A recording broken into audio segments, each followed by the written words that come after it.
శ్రీ శివదుర్గ జ్యోతిష్యాలయం ఆర్థిక ఉద్యోగ కుటుంబ మరే ఇతర సమస్యలకైనా పరిష్కారం చూపబడను. పరిష్కారం కోసం ఈ నంబర్ని సంప్రదించండి. కడప జిల్లా నేతలతో ఆంధ్రప్రదేశ్ పిసిసి అధ్యక్షుల షర్మిల సమావేశం ముగిసింది. కడప నుంచి ఎంపీగా షర్మిలని పోటీ చేయిస్తారనే పెద్ద ఎత్తున ప్రచారం జరగబోతున్న నేపథ్యంలో ఈరోజు కడప జిల్లా నేతలతో సమావేశానికి ప్రాధాన్యత సంతరించుకుంది. ప్రస్తుతం కాంగ్రెస్ పార్టీ సీనియర్ నేత తులసిరెడ్డి ఉన్నారు, మాట్లాడదాం. సార్, ఎలాంటి చర్చ జరిగింది సమావేశంలో? కడప నుండి షర్మిల గారు పోటీ చేస్తున్నారు ఎంపీగానే, పెద్ద ఎత్తున ప్రచారం జరగబోతున్న నేపథ్యంలో ఏ అంశాలు ప్రధానంగా చర్చించారు? మీరు చెప్పినట్లు ఈరోజు కడప లోక్సభ పరిధిలోని 7 అసెంబ్లీ నియోజకవర్గాల నుంచి, కడప మున్సిపల్ కార్పొరేషన్ నుండి 5 మున్సిపాలిటీలు, 2 నగర పంచాయతీలు, 34 మండల్స్ నుండి అన్ని చోట్ల నుండి ఈరోజు కాంగ్రెస్ పార్టీ నాయకులు రావడం జరిగింది. ఈ యొక్క సమావేశానికి ఏపీసీసీ అధ్యక్షురాలు షర్మిలారెడ్డి గారు అధ్యక్షత వహించారు. నాతో పాటు ఆ ప్రాంత వర్కింగ్ ప్రెసిడెంట్ గౌతమ్ గారు, ఇన్ఛార్జ్ బాలాజీ గారు, వాళ్ళు కూడా పాల్గొనడం జరిగింది. ఒక్కొక్కరి అభిప్రాయం, షర్మిలమ్మ గారు ఒక్కొక్కరి అభిప్రాయం చెప్పడం జరిగింది. కడప లోక్సభ స్థానానికి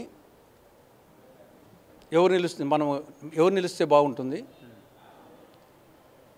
నేను నిలిస్తే దానికి పాజిటివ్ పాయింట్స్ ఏమి, నెగిటివ్ పాయింట్స్ ఏమి, నిష్పక్షపాతంగా చెప్పండి, నిర్మోహమాటంగా చెప్పండి, నా మెచ్చుకోలు కోసం కాదు, ఎలా ఉంటుంది పరిస్థితి, నెగిటివ్ పాయింట్స్ ఏమి, పాజిటివ్ పాయింట్స్ ఏమి, మీరు వచ్చేసి చెప్పని అడగడం జరిగింది.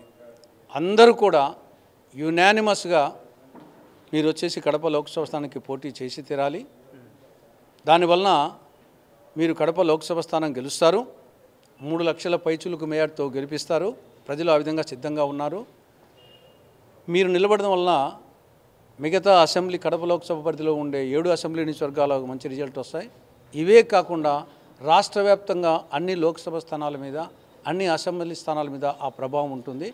రాజశేఖర రెడ్డి గారికి కడప జిల్లా ఒక కంచుకోట మొదటి వంటి ఆ కుటుంబానికి, కాంగ్రెస్ పార్టీ కుడుకల్ల కడప లోకస్థానం కంచుకోట కాబట్టి రాజశేఖర రెడ్డి గారి ముద్దుల బిడ్డగా ఖచ్చితంగా ప్రజలు మిమ్మల్ని హక్కును చేర్చుకుంటారు. మేమందరము ఒక్కొక్కరం ఒక్కొక్క సైనికుడిలా పనిచేస్తాము, ఖచ్చితంగా 3 లక్షల పైచిలుకు మీదతో గెలిపించుకుంటాము, మీరు కడప లోక్సభ స్థానానికి పోటీ చేసి తీరాల్సిందే అని చెప్పేసి అందరూ ముక్త కంఠంతో చెప్పారు. అంటే సార్, ఇప్పుడు షర్మిల గారి ఆలోచన ఎట్లాగుంది? ఆమె ఎమ్మెల్యేగా పోటీ చేస్తారని ఒక ప్రచారం జరుగుతుంది. ఇప్పుడు ఎంపీగా పోటీ చేయడానికి ఆమె సిద్ధంగా ఉన్నారా? అక్కడ కడప జిల్లా నేతలందరూ యునానిమస్గా పోటీ చేయమని చెప్పారు, ఆమె ఏం చెప్తున్నారు? ఇప్పుడు జరిగింది ఒక పులిందల అసెంబ్లీ నియోజకవర్గం కాదు, లేదా ఇంకొక నియోజకవర్గం కాదు, కడప లోక్సభ స్థానానికి సంబంధించిన పరిధిలో వాళ్ళు జరిగింది. కాబట్టి కడప లోక్సభ సంబంధించి ఇప్పుడు చర్చ జరిగింది.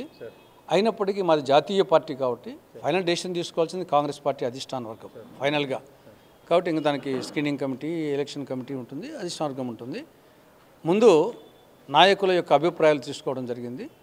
తర్వాత ఆ అభిప్రాయాలు అందరూ ఆ విధంగా చెప్పడం జరిగింది. వీటిని అధిష్టాన వర్గం దృష్టికి ఆవిడ తీసుకొని పోతుంది. అధిష్టాన వర్గము తీసుకున్న నిర్ణయానికి కట్టుబడి ఉంటుంది. ఆవిడ ఇంకోటి కూడా చెప్పింది, నేను కానీ మీరు ఎవరు కానీ అధిష్టాన వర్గానికి అంతర్ నిర్ణయం కట్టుబడి ఉండాలి, అటు లోక్సభ స్థానాలకు కానీ అసెంబ్లీ స్థానాలకు కానీ అధిష్టాన వర్గం నిర్ణయానికి కట్టుబడి ఉండాలని చెప్పేసి చెప్పడం జరిగింది. అంటే ఇప్పుడు చాలామంది షర్మిల ఛార్జ్ తీసుకున్న రోజు నుంచి టార్గెట్ జగన్ గారిని వ్యాఖ్యలు చేస్తున్నారు. ఇప్పుడు కడప ఎంపీగా పోటీ చేయడం కూడా కావాలనే జగన్ టార్గెట్ చేసే విధంగానే ఇప్పుడు వ్యూహాలు పలుకుతున్నారు, ఒక విమర్శలు చేస్తున్నారు. మా యొక్క లక్ష్యము అటు కేంద్రంలో రాష్ట్రంలో కాంగ్రెస్ పార్టీ అధికారంలోకి రావడం మా లక్ష్యం. మా రాజకీయ ప్రత్యర్థులు 4 దుష్ట చతుష్టయం. Number 1 BJP, number 2 Vaikapa, number 3 TDP, number 4 Janasena. కాబట్టి మా రాజకీయ ప్రత్యర్థులు వచ్చేసి 4 దుష్ట చతుష్టయం. దాంట్లో ఒకరు ఎక్కువ కాదు, ఒకరు తక్కువ కాదు. ప్రభుత్వాలు కేంద్రంలో బీజేపీ అధికారం ఉంది, రాష్ట్రంలో జగన్ అధికారం ఉంది. కాబట్టి కొంత వాళ్ళిద్దరి మీద కొంత ఎక్కువ ఉండొచ్చు, అంతే తప్పనిచ్చేసి వాళ్ళు బీజేపీ చేతిలో కీలుబొమ్మలు. జగన్ది వచ్చేసి పరోక్ష మద్దతు, టీడీపీ జనసేనది ప్రత్యక్ష మద్దతు. కాబట్టి ఈ 3 పార్టీలు నరేంద్ర మోడీ, అమిత్ షా చేతిలో కీలుబొమ్మలు, కబాలీలు, బానిసలు. కాబట్టి బి అంటే బాబు, చే అంటే జగన్, పి అంటే పవన్. బాబుకు ఓటేసినా బీజేపీకి ఓటేసినట్లే, జగన్కు ఓటేసినా బీజేపీకి ఓటేసినట్లే, పవన్కు ఓటేసినా బీజేపీకి ఓటేసినట్లే. బీజేపీకి ఓటేయడం అంటే మన ఏళ్ళతో మన కన్ను పొడుచుకోవడమే. ఇది మా నినాదం. అంతే తప్పనిచ్చేసి మా యొక్క మేము అధికారంలోకి రావాలంటే జగన్ ఒక్కడు ఓడిపోతే సరిపోతుందా, ఆయన పార్టీ ఓడిపోతే సరిపోతుందా, బీజేపీ ఓడిపోవాలా, వైకాపా ఓడిపోవాలా, టీడీపీ ఓడిపోవాలా, జనసేన ఓడిపోతేనే కదా మేము అధికారానికి వచ్చేది. కాబట్టి మా లక్ష్యం వచ్చేసి అధికారంలోకి రావడం మా లక్ష్యం, ఈ నలుగురిని ఓడించడం మా లక్ష్యం. అతను వచ్చేసి ముఖ్యమంత్రి కాబట్టి కొంచెం డోసు ఎక్కువగా ఉండొచ్చు అంతవరకే. బీజేపీ మీద సేమ్ అదే డోసు అధికారంలో ఉంది కాబట్టి ప్రత్యేక హోదాకు పంగనామాలు పెట్టింది, రాయలసీమకు ఉత్తరాంధ్రకు స్పెషల్ డెవలప్మెంట్ ప్యాకేజీకి తిలోదకాలు ఇచ్చింది, కడప జిల్లాలో స్టీల్ ఆధ్వర్యంలో స్టీల్ ప్లాంట్కు స్వస్తి పలికింది, పోలవరం ప్రశ్నార్థకమైంది, విశాఖ మెట్రో లేదు, విజయవాడ మెట్రో లేదు, విశాఖ చిన్న ఇండస్ట్రియల్ కారిడార్ లేదు, విశాఖ ఉక్కును ప్రైవేట్ పరం చేస్తూ ఉంది. కాబట్టి ఇదంతా బీజేపీ మీద చీల్చి చెందాడుతున్నాం మేమేమి, జగన్ ఒకడే కాదు. కాబట్టి ఆ బీజేపీకి వీళ్ళు నలుగురు ఈ మూడు పార్టీలు బానిసలు, కవాలీలు, కీలుబొమ్మలు. సరే, అంటే కడప ఎంపీగా అవినాష్ రెడ్డి 2 సార్లు 14, 19 గెలిచారు. 3వ సారి కూడా గెలిచి హ్యాట్రిక్ కొడతారనేది ఆయన అనుచరులుగా నా పార్టీ నేతలు చెప్తున్నారు. ఆల్రెడీ కడప ఎంపీ స్థానాన్ని అవినాష్ రెడ్డికి జగన్ కేటాయించారు. ఇప్పుడు 1989లో రాజశేఖర రెడ్డి గెలిచాడు. రాజశేఖర రెడ్డి ఏ గుర్తు మీద, ఏ party? Rajasekhara Reddy Congress party. Rajasekhara Reddy party గుర్తు హస్తం గుర్తు. 89లో గెలిచాడు, 91లో గెలిచాడు, 96లో గెలిచాడు, 98లో గెలిచాడు, 99లో వివేకానంద రెడ్డి గెలిచాడు, 2004లో వివేకానంద రెడ్డి గెలిచాడు. కాబట్టి 89 నుంచి 2004 వరకు కాంగ్రెస్ పార్టీ హస్తం గుర్తు మీద ఆ కుటుంబం రాజశేఖర రెడ్డి, వివేకానంద రెడ్డి గెలిచారు. కాబట్టి దాంతో కంపేర్ చేస్తే ఇదంతా వీళ్ళ పార్టీ ఏది? వీళ్ళ పార్టీ మాది కాంగ్రెస్. శర్మిలమ్మ పార్టీ ఏది? శర్మిలమ్మది కాంగ్రెస్ పార్టీ. వాళ్ళ నాయన పార్టీ ఏది? కాంగ్రెస్ పార్టీ. జగన్ ఏ పార్టీ?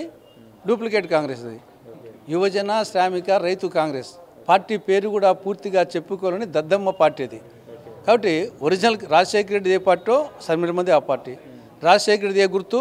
హస్తం గుర్తు. శర్మిలమ్మది ఆ గుర్తు. ఆయన గుర్తు వేరు, ఆయన పార్టీ వేరు. కాబట్టి ఏం చెప్పుకుంటారు వచ్చేసి మాతో కంపేర్ చేసుకుంటే ఎంత వాళ్ళది వచ్చేసి. కాబట్టి రాజశేఖర రెడ్డి గారి కుటుంబానికి కంచుకోట కాంగ్రెస్. కడప లోక్సభ స్థానం కాంగ్రెస్ కంచుకోట. 18 సార్లు పార్లమెంట్ ఎన్నికలు జరిగితే 10 సార్లు కాంగ్రెస్ గెలిచింది, 4 సార్లు కమ్యూనిస్ట్ గెలిచింది. వీళ్ళు గెలిచింది 3 సార్లే, ఒకసారి టీడీపీ. 10 సార్లు గెలిచినాం. కాబట్టి పార్టీ పరంగా చూసినా కాంగ్రెస్ కడప లోక్సభ మా కాంగ్రెస్ కంచుకోట, రాజశేఖర కుటుంబం పరంగా చూసినా మా కాంగ్రెస్ కంచుకోట.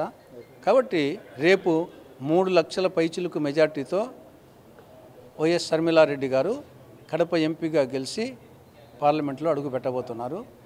కడప జిల్లా స్టీల్ ప్లాంట్ గురించి, కడప జిల్లా సమస్యల గురించి ఎలుగెత్తి చాటబోతున్నారు, దాన్ని అమలు చేయబోతున్నారు.